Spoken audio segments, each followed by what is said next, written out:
If I plug in -1, I'm going to get out +1 because when you do -1 times -1, it becomes a positive.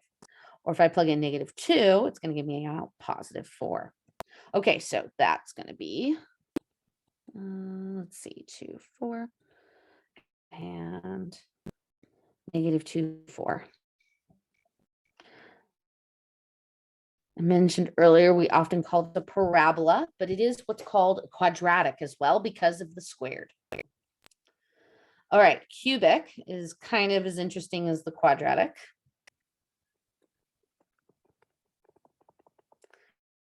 So I'll plug in 0, which if I plug in 0, I get 0 cubed, which is 0. 1 is going to give me 1. -1 is going to give me -1. So it's kind of feeling like it might be similar to the identity. Let's plug in 2. If I plug in 2, that's different. I'm going to get out 8, right? Because 2 cubed, 2 times 2 times 2, that's 8. If I plug in -2, -2 times -2 times -2, that's -8. Okay, so this one isn't exactly like that identity function. Looks like it's going to start that way, but it doesn't. It actually does some interesting things. So, okay, this only goes up to 5. So 1, 2, 3.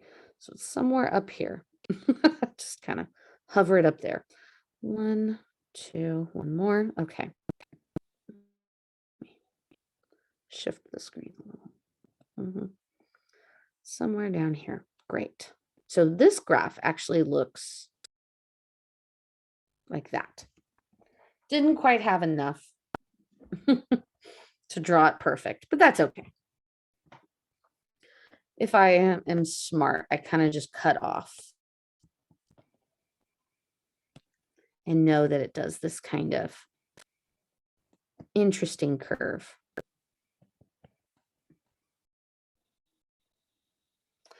Okay, now let's look at the absolute value of x.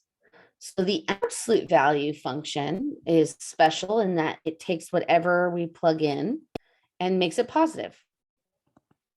So if I plug in 0, it stays 0. If I plug in 1, it stays 1. But if I plug in -1, it becomes +1. So the interesting case happens when I plug in a negative number. If I plug in +2, it stays 2. But if I plug in -2, it becomes +2. So 0, 0, 1, 1, -1, 1, 2, 2, -2, 2. So this is the absolute value graph. It ends up looking like a V. Okay, square root. Now this one, I want to be smart. I don't want to just plug in for x. Oops, I called it y and I meant to call it f of x. Oops, sorry. I mean, it is the same thing. It is, and it's not a bad thing to use that notation. It's just we're trying to use function notation. Okay, so I want to put things in the square root that I can actually take the square root of. So 0 is a good one. I can take the square root of 0, it's 0. 1 is a good one. I can take the square root of 1, it's 1. But I don't want to plug in a negative. A negative doesn't work under the square root. So I got to stick to positives. 2 is not as good of a choice because the square root of 2 is a decimal. 4 is a good choice because the square root of 4 comes out to 2. Or 9 would have worked. So that's going to give me 3. I'm not going to graph that one. My graph is not big enough. That last ordered pair, but let's see, 0, 0, 1, 1, 4, 2. That is the graph of this square root function. All right. The cube root function, though, similar, want to do the same thing, where I'm putting in very specific values that I can take the cube root of, but I can plug in negatives on this one. So 0 works, it's 0, 1 works, it's 1, but I can take the cube root of -1, it's -1, right? Because -1 times -1 times -1 equals -1. If I plug in, I don't want to plug in a 2 because again, I can't take the cube root of 2, but 8 works because the cube root of 8 is 2, right? Since 2 times 2 times 2 equals 8. Or -8 would work because that -2 would give me -8. So let's plot these. I'm not going to plot the last 2 there, but 0, 0, 1, 1, -1, -1, 8, 2 would mean that like the point would be like way over here, right? It's like way off the screen. Can't see it. I'm just going to kind of put them there for reference. So this is kind of similar to the cubic graph, except it's like on its side. See that? I'm not going to draw out to those dots, but it does look similar to the cubic graph we did here. Let me scroll back up. Similar, except it's on its side. That's not a coincidence. All right, the reciprocal function. So this one,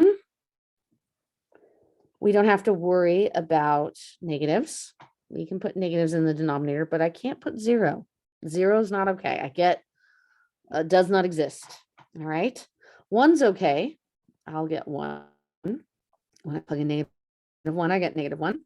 If I plug in 2, I get 1/2.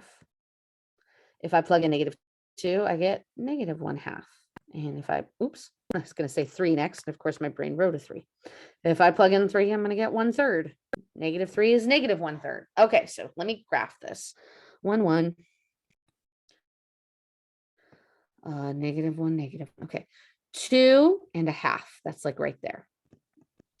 3.1/3. -2 and -1/2. That's right there. If I kept my pattern up and did -3, it'd be -1/3. It's like right there. Okay. So here's what this graph ends up looking like. If I end up plugging in smaller values than 1, it ends up becoming bigger and bigger numbers. So it's this kind of graph that like starts getting very close to the x-axis and the y-axis. So it looks like this. So if I were to put 1/2 into here, I'm going to do that. I actually get out 2. So if I were to graph 1/2 2, that would be like right here, and it'd be right here. I did my best. It's supposed to be curvier than that weird kink in the graph, but that's fine. Same with -1/2, I get out -2. So the idea is if I plug a fraction in, it flips it. That's the reciprocal. It flips the number I'm looking at. And in the cases of the ones, that doesn't do anything, but any other number, it's actually exciting. It flips the number, makes it into a fraction. Or if it starts as a fraction, makes it into a whole number. So exciting. Okay, so now this last graph, the reciprocal squared, let's look at that. Similar to the other one, we won't plug in 0. It's a terrible line. Okay, I'm defeated. I cannot draw a straight line. So let's plug in 1. That's going to give us 1. If we plug in -1, that actually gives me 1. Okay, because -1 squared is positive since it's negative times a negative. All right, let's look at 2. If I plug in 2, that's going to give me 1/4, right? 2 squared is 4. All right. If I plug in 3, I get 1/9. So I'm still getting fractions, but they're actually smaller fractions. So here, -2 is going to give me positive 1/4. And all my values are positive. You see that? I'm like getting out positive value. -3 would be 1/9. Okay.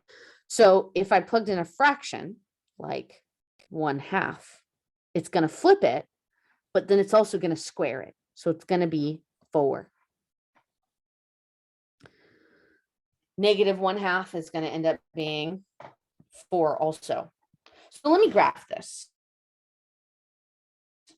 Let me start with the positive. So 1, 1, 2.25. So that's like getting really close to the x-axis. 3 and 1/9 is so close. I'll just draw it really tiny. Okay. Trying to do it really close to the axis as best I can.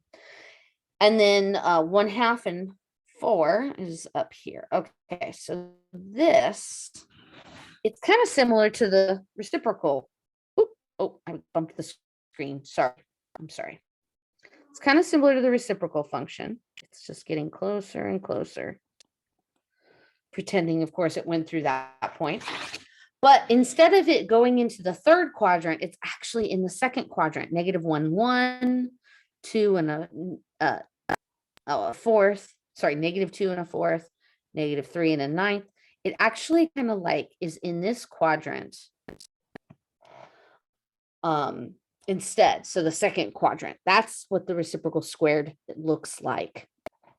And similar to the reciprocal, We plug in a fraction, we get out a whole number, but it's squared.